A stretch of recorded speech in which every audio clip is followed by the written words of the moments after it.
আচ্ছা, আমরা এবার neoplasm of the breast neoplasm নিয়ে একটু কথা বলি। ব্রেস্ট নিওপ্লাজম কী টাইপ হইতে পারে? একটা হইতে পারে বিনাইন টাইপ আর একটা ম্যালিগন্যান্ট টাইপ, তাই তো?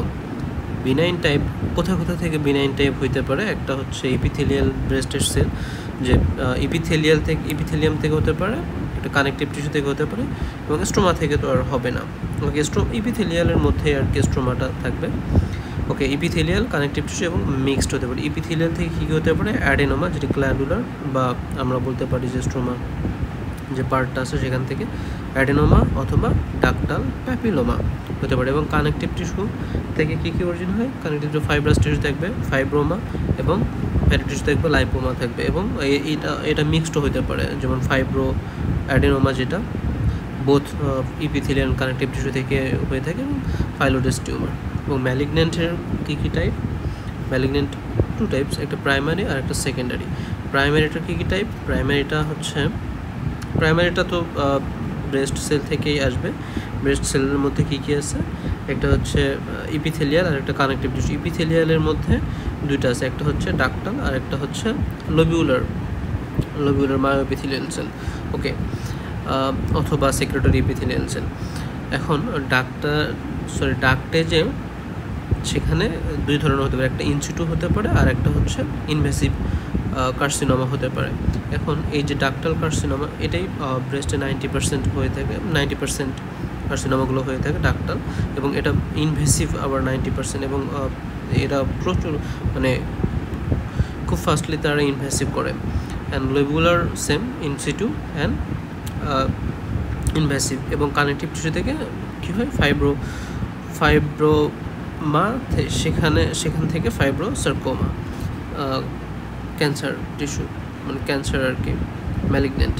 এবং প্রাইমারি সেকেন্ডারির মধ্যে কী হতে পারে? সেকেন্ডারিগুলো কোথা থেকে আসতে পারে? একটা হচ্ছে অপোজিট ব্রেস্ট থেকে আসতে পারে, একটা হচ্ছে প্লুরা থেকে আসতে পারে, একটা লাংস থেকে আসতে পারে, চেস্ট ওয়াল থেকে মেটাস্টেসিস হতে পারে, এবং বডির অন্যান্য পার্ট থেকেও আসতে পারে।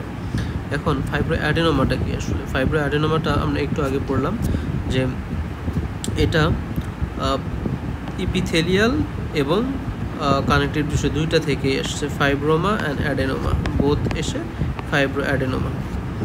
Okay, so benign tumor originate from the connective tissue and the epithelial tissue, the fibro connective tissue থেকে, and adenoma that is from the epithelial tissue.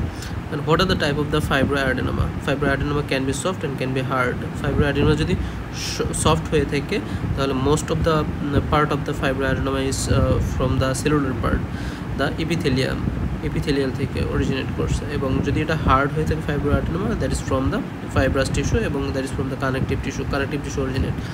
আর এটা হতে পারে যে পেরিক্যানালিকুলার হতে পারে এবং ইন্ট্রাক্যানালিকুলার। পেরিক্যানালিকুলার হইলে এটা আউটসাইড অফ দ্য ডাক্ট থাকবে, আউটসাইড অফ দ্য ডাক্টে থাকলে এখানে যেহেতু অনেক ফাইব্রাস টিস্যু থাকে, সো এখানে ফাইব্রাস হবে এবং এটা হার্ড হবে এবং স্মল হবে। আর ইন্ট্রাক্যানালিকুলার ইপিথেলিয়াল, সো এটা হাইলি প্রলিফারেট করে থাকে, এই জন্য এটা লার্জ হবে এবং সফট হবে। এবং এরা কোথা থেকে?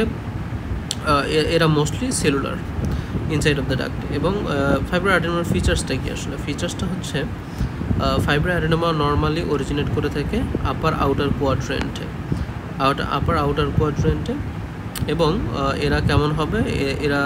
এদের সারফেসটা থাকবে হচ্ছে স্মুথ সারফেস থাকে এদের, এবং এদের কনসিস্টেন্সি হয় ফার্ম অথবা সফট হতে পারে, মোস্টলি এরা ফার্ম হয়, এবং এরা নন টেন্ডার হয়ে থাকে, এবং ওয়েল ক্যাপসুলেটেড থাকে, এবং এরা ফ্রিলি মোবাইল করতে থাকে। এবং এদের পালপেশনের সময় এদেরকে ঠিকভাবে খুঁজেই পাওয়া যায় না, প্রায় এরা ফ্রিলি মোবাইল থাকে, এবং এই জন্য এদেরকে মাউস অফ দ্য ব্রেস্ট বলা হয়ে থাকে। এদের ইনভেস্টিগেশন আমরা কীভাবে করবো? এবার সবার আগে আমরা একটা এফএনএসি করতে পারবো।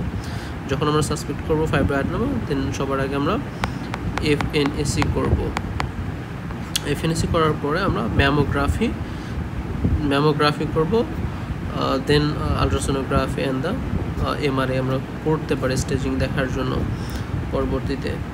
এবং এটা ট্রিটমেন্ট আমরা কীভাবে করবো? যদি ইয়ং পেশেন্ট হয়ে থাকে এবং লামটা যদি ছোটো হয়ে থাকে, তখন আমরা এটা এভাবে ফলো আপ করে থাকি 6 মাস পর্যন্ত।